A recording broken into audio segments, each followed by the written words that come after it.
Janell Sinclair. I live at 1644 South Sycamore Street. Good evening, Vice Mayor, Council, Interim City Manager, Interim City Attorney, and the residents of Petersburg. April is National Child Abuse Prevention Month and Sexual Assault Awareness Month.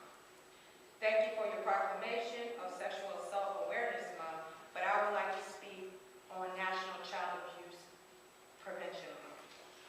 Child abuse runs rampant in my family, and I was a victim, and I saved a family member from child abuse.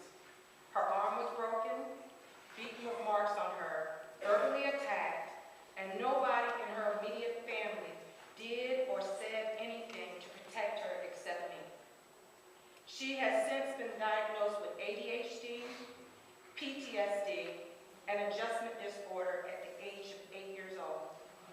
No one stood up for her except for this survivor, who I have found my voice. Most victims are females, but there isn't a particular stereotype for the perpetrators.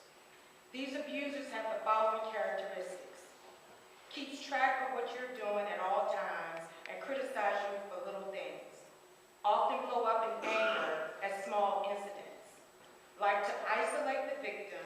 He or she may cut off the victim from their social support, accusing the people who act in support of the victim as causing trouble, have poor self-image, are insecure, blames others for their problems, blames others for their feelings, and the abuser is very manipulative, are very controlling of others.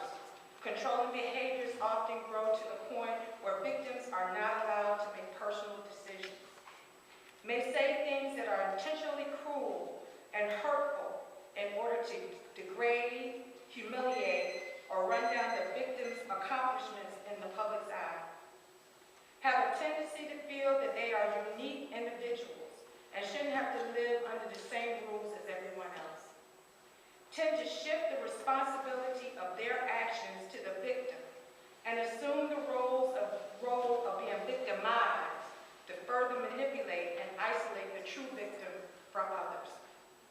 As I was taking my family member to all her different doctor's appointments, I realized that some of these same characteristics are often exhibited on our city council, and the members are not saying anything.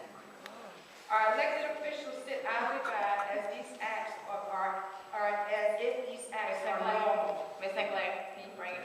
I will. Thank you.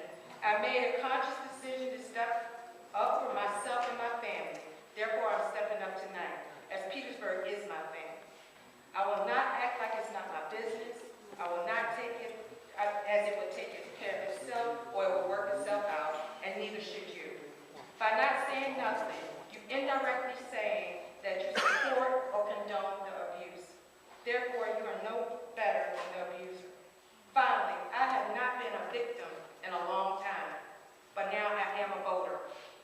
And there are several citizens and residents of Petersburg that have been victims, known victims, worked with victims, or buried victims of abuse who are watching you. They are voters as well. Whatever you need to do, or however you need to do it, I ask you to do the right thing.